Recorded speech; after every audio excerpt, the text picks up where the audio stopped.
There's nothing wrong, you see, in wanting to be rich.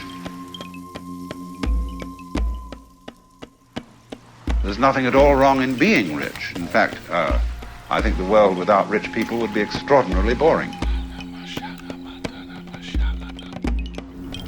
Point is, you have to understand what riches are. And they are not money.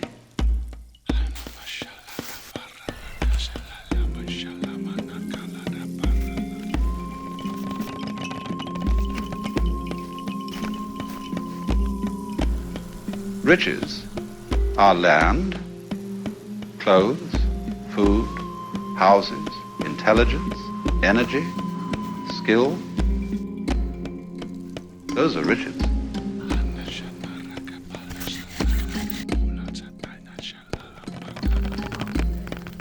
But when you're concentrating, you see, only on making the buck, it doesn't occur to you that you're not really getting rich. You're just impoverishing yourself.